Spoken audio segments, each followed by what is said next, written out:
Hello, everyone. Welcome back. This is the Roland Nixon from Nixon Disability Law, coming to you again as part of our Veterans Month campaign, where we're bringing you important history, trivia, and other information about veterans and the great work that these men and gals do in our communities to make them so strong, and also important tips for veterans to know in building their VA disability claims, and also tips to help families support them. Okay, so we're finishing in this part. We're finishing. Do you know why VA really said no? Okay. And then we're going to move on to the next topic, which will be, do you remember your claims from 20 years ago?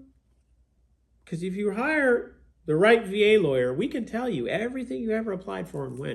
We can also tell you all the evidence that was on file at the time. That can be very important.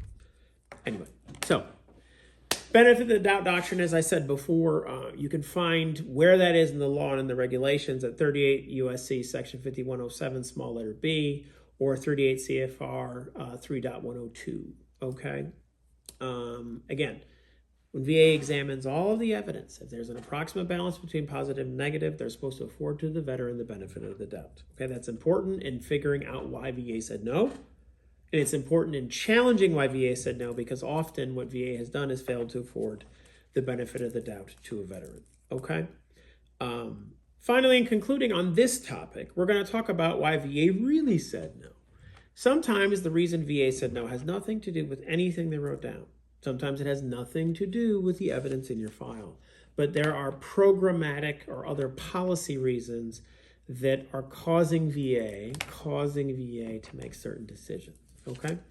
I used to tell veterans for years that I suspected that when you had a Q claim, okay, we're going to get to that in actually the next little sub-series, okay, which is called Do You Remember Your Claims from 20 Years Ago?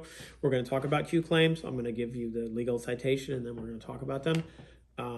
But anyway, I told veterans, for years that I suspected that the reason why some Q claims dragged out and I had to go all the way to the board in order to win was because there's an internal policy that says when you have a Q claim and it's going to pay out a certain amount of money, like $50,000 or $100,000, it can't be approved at certain levels, okay? That's what I suspected, so that's what I used to tell my clients.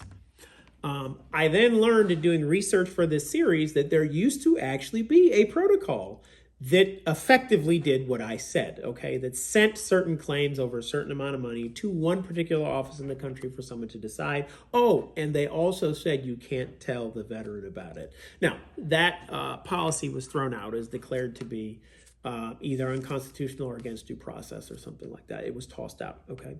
But do I think that there are similar protocols in place today? Yep, absolutely I do. I would be shocked to learn that they don't either operate de jure, which means there's an actual written policy, or de facto, which means the boss says, oh, what are you working on? You have any Q claims? Oh, do you have any Q claims that would yield benefits of more than $50,000? Okay, I want that file. That's what this lawyer thinks happens, okay? And I wouldn't care what VA said, I wouldn't believe it.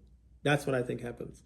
I think that VA knows what side of the bread the butter is on or goes on, and that VA's management wants to ensure that VA employees aren't flinging out Q claim grants left and right, okay?